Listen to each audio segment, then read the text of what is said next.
जय हिंद, वंदे मातरम। आज मैं आप लोगों को मुंशी प्रेमचंद्र जी की एक रचना कर्मभूमि भाग 15 सुनाने जा रही हूँ। अमरकांत गली के पास बाहर निकल सड़क पर आया। कहाँ जाए पठानी, इसी वक्त दादा के पास जाएगी, जरूर जाएगी। कितनी भयंकर स्थिति होगी, कैसा कोहराम मचेगा। कोई धर्म के नाम पर रोएगा, कोई मर्यादा के नाम पर रोएगा। दगा फरेब, जाल, विश्वासघात, हराम की कमाई सब माफ हो सकती है, उसकी सराहना हो सकती है। ऐसे महानुभाव समाज के मुखिया बने हुए हैं। वैश्यागामियों और व्यभिचारियों के आगे लोग माथा टेकते हैं, लेकिन शुद्ध हृदय और निष्कपट भाव से प्रेम करना निंदा है, अक्षम्य है। नहीं, अमर घर नहीं जा सकता। घर के द्वार उसके लिए बंद हैं, और वह घर था ही कब, केवल भोजन और विश्राम का स्थान था। उससे किसे प्रेम है। वह एक क्षण के लिए ठिठक गया। सकीना उसके साथ चलने को तैयार है, तो क्या न उसे साथ लेने। फिर लोग जी भरकर रोए और पीटे और कोसे। आखिर यही तो वह चाहता था।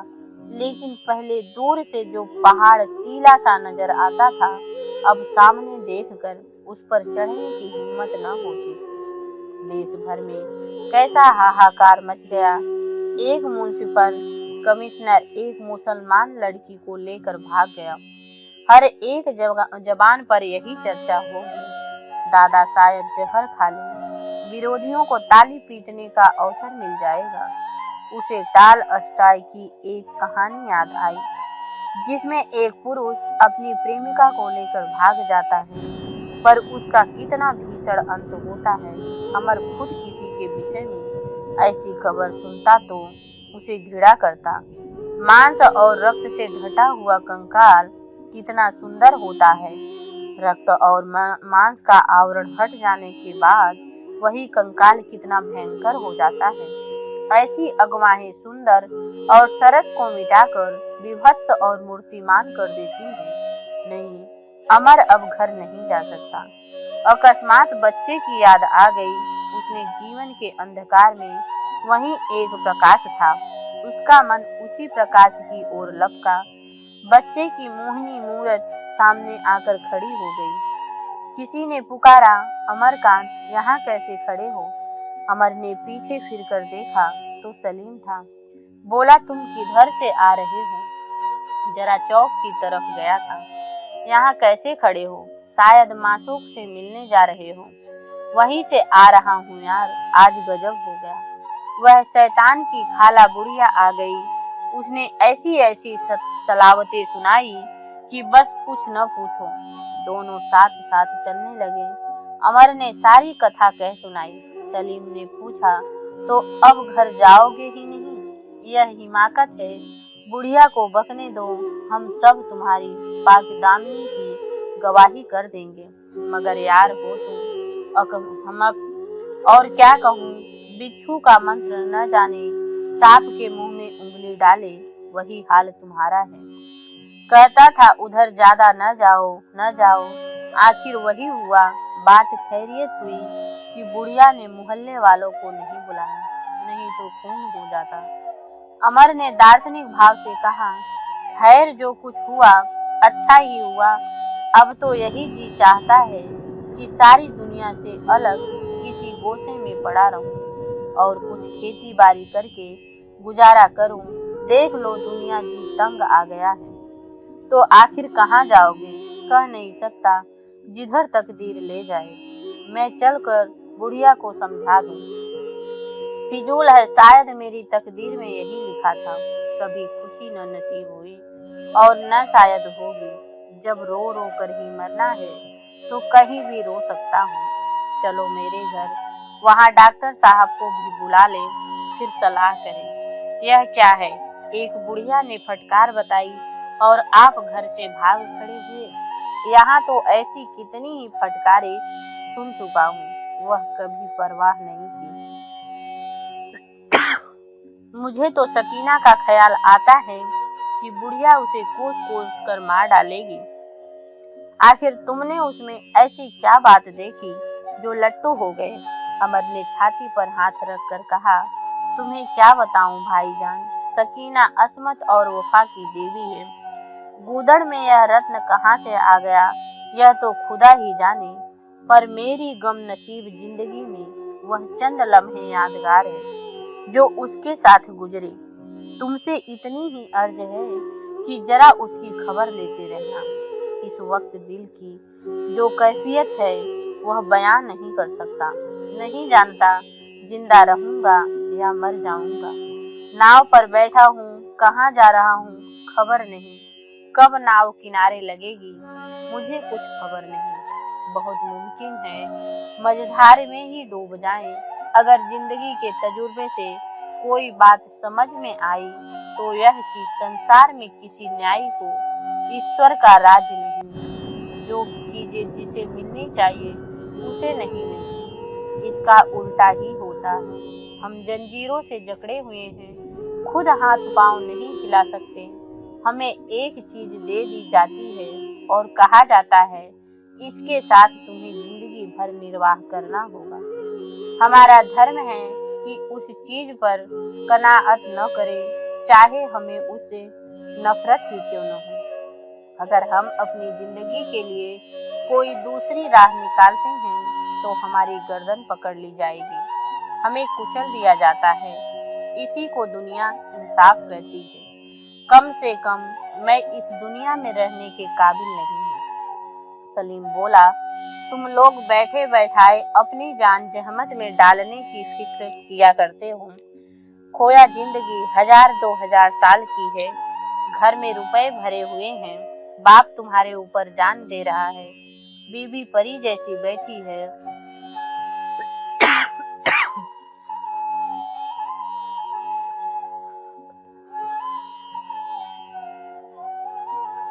और आप एक जुलाहे की लड़की के पीछे घर बार छोड़ भागे जा रहे हैं। मैं तो इसे पागलपन कहता हूँ। ज्यादा से ज्यादा तो यही होगा कि तुम कुछ कर जाओगे, यहाँ पड़े सोते रहोगे, पर अंजाम दोनों का एक ही है। तुम राम नाम सत्य हो जाओगे, मैं इंशा अल्लाह राजीउन। अमर में विषाद भरे स्वर में कहा, जिस तरह तुम्हारी जिंदगी गुजरी है उस तरह मेरी जिंदगी भी गुजरती तो शायद मेरे भी यही ख्याल होते। मैं वह दरख्त हूँ जिसे कभी पानी नहीं मिला। जिंदगी की वह उम्र जब इंसान को मोहब्बत की सबसे ज्यादा जरूरत होती है बचपन है। उस वक्त पैर को तरी मिल जाए तो वह जिंदगी भर के लिए उसकी जड़ें मजबूत हो जाती हैं। उस वक्त खुराक न पाकर उसकी जिंदगी खुश्क हो जाती है। मेरी माता का उसी जमाने में देहांत हुआ और तब से मेरी रूह को खुराक नहीं मिली। वही भूख मेरी जिंदगी है। मुझे जहाँ मोहब्बत का एक रेजा भी मिलेगा मैं बेअख्तियार उसी तरफ जाऊंगा। कुदरत का अटल कानून मुझे उस तरफ ले जाता है। इसके लिए अगर मुझे कोई खतावार कहे तो कहे, मैं तो खुदा को ही जिम्मेदार कहूँगा। बातें करते करते सलीम का मकान आ गया। सलीम ने कहा, आओ खाना तो खा लो। आखिर कितने दिनों तक जलावतन रहने का इरादा है? दोनों आकर कमरे में बैठे। अमर ने जवाब दिया, यहाँ अपना कौन बैठा हुआ है जिसे मेरा दर्द हो। बाप को मेरी परवाह नहीं, शायद और खुश हो कि अच्छा हुआ बला टली। सुखदा मेरी सूरत से बेजार है। दोस्तों में ले दे के एक तुम ही हो, तुमसे कभी कभी मुलाकात होती रहेगी। माँ होती तो शायद उसकी मोहब्बत खींच लाती, तब जिंदगी की यही रफ्तार ही क्यों होती। दुनिया में सबसे बदनसीब वह है जिसकी माँ मर गई हो। अमरकांत माँ की याद करके रो पड़ा। माँ का वह स्मित चित्र उसके सामने आया जब वह उसे रोते देखकर गोद में उठा लेती थी और माता के आंचल में सिर रखते ही वह निहाल हो जाता था। सलीम ने अंदर जाकर चुपके से अपने नौकर को लाला समरकांत के पास भेजा कि जाकर कहना अमरकांत भागे जा रहे हैं, जल्दी चलिए, साथ लेकर फौरन आना। 1 मिनट की देर हुई तो गोली मार दूंगा। फिर बाहर आकर उसने अमरकांत की बातों में लगाया, लेकिन तुमने यह भी सोचा है सुखदा देवी का क्या हाल होगा? मान लो वह भी अपनी दिलबस्तगी का कोई इंतजाम कर ले, बुरा न मानना। अमर ने अनहोनी बात समझते हुए कहा, हिंदू औरत इतनी बेहया नहीं होती। सलीम ने हंसकर कहा, बस आ गया हिंदूपन पे। अरे भाईजान, इस मामले में मैं हिंदू और मुसलमान की कैदी नहीं, अपनी अपनी तबीयत है। हिंदुओं में भी देवियां हैं, मुसलमानों में भी देवियां हैं, हरजाइयां भी दोनों में हैं। फिर तुम्हारी बीवी तो नई औरत है, पढ़ी लिखी, आजाद ख्याल की, सैर सपाटे करने वाली, सिनेमा देखने वाली, अखबार पढ़ने वाली। ऐसी औरतों से खुदा की पनाह, यह यूरोप की बरकत है। आजकल की देवियां जो कुछ न कर गुजरे वह थोड़ा है। पहले लड़के पेशकदमी किया करते थे, मर्दों की तरफ से छेड़छाड़ होती थी। अब जमाना पलट गया है, अब स्त्रियों की तरफ से छेड़छाड़ शुरू हो जाती है। अमरकांत बेशर्मी से बोला, इसकी चिंता उसे हो जिसे जीवन में कुछ सुख हो, जो जिंदगी से बेजान है उसके लिए क्या। जिसकी खुशी हो जो करे, जिसकी खुशी हो जाए। मैं न किसी का गुलाम हूँ, न किसी को गुलाम बनाना चाहता हूँ। सलीम ने परास्त होकर कहा, तो फिर हद हो गई। फिर क्यों न औरतों का मिजाज आसमान पर चढ़ जाए। मेरा खून तो इस ख्याल ही से उबल आता है, औरतों को भी तो बेवफा मर्दों पर इतना ही क्रोध आता होगा। औरतों मर्दों के मिजाज में, जिस्म की बनावट में, दिल की जज्बात में फर्क है। औरत एक ही होकर रहने के लिए बनाई गई है, मर्द आजाद रहने के लिए बनाया है। यह मर्दों की खुदगर्जी है। जी नहीं, यह हैवानी जिंदगी का वसूल है। बहस में साखें निकलती गई, विवाह का प्रश्न आया, फिर बेबाकी की समस्या पर विचार होने लगा। फिर भोजन आ गया, दोनों खाने लगे। अभी 2-4 कौर ही खाए होंगे कि दरबार ने लाला समरकांत के आने की खबर दी। अमरकांत झट मेज पर से उठ खड़ा हुआ, कुल्ला किया, अपने प्लेट मेज के नीचे छिपा कर रख दिए और बोला, इन्हें कैसे मेरी खबर मिल गई? अभी तो इतनी देर भी नहीं हुई, जरूर बुढ़िया ने आग लगा दी। सलीम मुस्कुरा रहा था। अमर ने त्योरियां चढ़ाकर कहा, यह तुम्हारी शरारत मालूम होती है, इसलिए तुम मुझे यहाँ लाए थे। आखिर क्या नतीजा होगा? मुफ्त की जिल्लत होगी। मुझे जलील करने से तुम्हें कुछ मिल जाएगा। मैं इसे दोस्ती नहीं दुश्मनी कहता हूँ। तांगा द्वार पर आकर रुका और लाला समरकांत ने कमरे में कदम रखा। सलीम इस तरह लाला जी की ओर देख रहा था जैसे पूछ रहा हो, मैं यहाँ हूँ। लाला जी ने उसके मन का भाव ताड़ कर कहा, तुम क्यों खड़े हो? बेटा बैठ जाओ, हमारी और हाफिज जी की पुरानी दोस्ती है। उसी तरह तुम और अमर भाई भाई हो, तुमसे क्या पर्दा है? मैं सब सुन चुका हूँ। लल्लू, बुढ़िया रोती हुई आई थी। मैंने बुरी तरह फटकारा। मैंने कह दिया, मुझे तेरी बात का विश्वास नहीं। जिसकी स्त्री लक्ष्मी का रूप हो, वह क्यों चुड़ैल के पीछे प्राण देता फिरेगा? लेकिन अगर कोई बात ही है तो उसे घबराने की कोई बात नहीं। बेटा, भूल चूक सभी से होती है। बुढ़िया को 200-400 रुपए दे दिए जाएंगे। लड़की की किसी भले घर में शादी हो जाएगी। चलो, झगड़ा पाक हुआ। तुम्हें घर से भागने और शहर में ढिढोरा पीटने की क्या जरूरत है? मेरी परवाह मत करो, लेकिन तुम्हें ईश्वर ने बाल बच्चे दिए हैं। सोचो, तुम्हारे चले जाने से कितने प्राणी अनाथ हो जाएंगे। स्त्री तो स्त्री ही है, बहन है, वह रो रो कर मर जाएगी। रेणुका देवी है, वह भी तुम ही लोगों के प्रेम से यहाँ पड़ी हुई है। जब तुम ही न होगे तो वह सुखदा को लेकर चली जाएंगी। मेरा घर चौपट हो जाएगा। मैं घर में अकेला भूत की तरह पड़ा रहूंगा। बेटा सलीम, मैं कुछ बेजा तो नहीं कर रहा हूँ। जो कुछ हो गया तो हो गया, आगे के लिए एहतियात रखो। तुम खुद समझदार हो तो मैं तुम्हें क्या समझाऊं। मन को कर्तव्य की डोरी से बांधना पड़ता है, नहीं तो उसकी चंचलता आदमी को न जाने कहाँ लिए लिए फिरे। तुम्हें भगवान ने सब कुछ दिया है, कुछ घर का काम देखो, कुछ बाहर का काम देखो। 4 दिन की जिंदगी है, इसे हंस खेल कर काट देना चाहिए। मारे मारे फिरने से क्या फायदा। अमर इस तरह बैठा रहा मानो कोई पागल बक रहा है। आज तुम यहाँ चिकनी चुपड़े बातें करके मुझे फंसाना चाहते हो।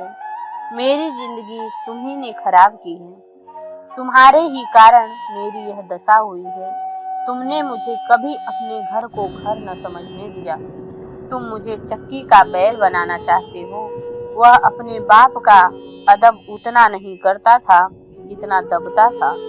फिर भी उसकी कई बार बीच बीच में टोकने की इच्छा हुई।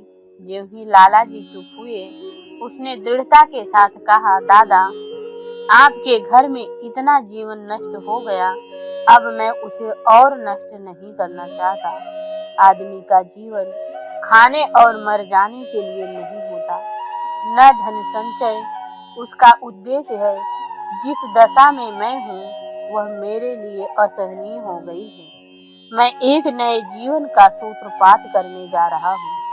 यहाँ मजदूरी लज्जा की वस्तु नहीं। जहाँ स्त्री का पति को केवल नीचे नहीं घसीटती, उसे पतन की ओर नहीं ले जाती, बल्कि उसके जीवन में आनंद और प्रकाश का संचार करती है। मैं रूढ़ियों और मर्यादाओं का दास बनकर नहीं रहना चाहता।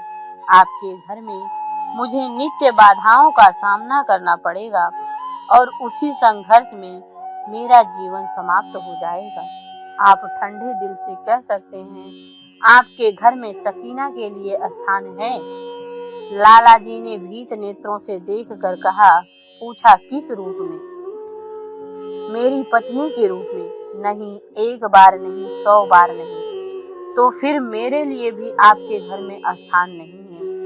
और तो तुम्हें कुछ नहीं कहना है? जी नहीं। लाला जी कुर्सी से उठकर द्वार की ओर बढ़े, फिर पलट कर बोले, बता सकते हो कहाँ जा रहे हो? अभी तो कुछ ठीक नहीं। जाओ, ईश्वर तुम्हें सुखी रखे। अगर कभी किसी चीज की जरूरत हो तो मुझे लिखने में संकोच न करना। मुझे आशा है मैं आपको कोई कष्ट न दूंगा। लाला जी ने सजल नेत्र होकर कहा, चलते चलते घाव पर नमक न छिड़को। लल्लू, बाप का हृदय नहीं मानता। कम से कम इतना तो करना कि कभी कभी पत्र लिखते रहना। तुम मेरा मुंह न देखना चाहो, लेकिन मुझे कभी कभी आने जाने से न रोकना। जहाँ रहो सुखी रहो, यही मेरा आशीर्वाद है। जय हिंद, जय भारत। अगले भाग में हम आपसे फिर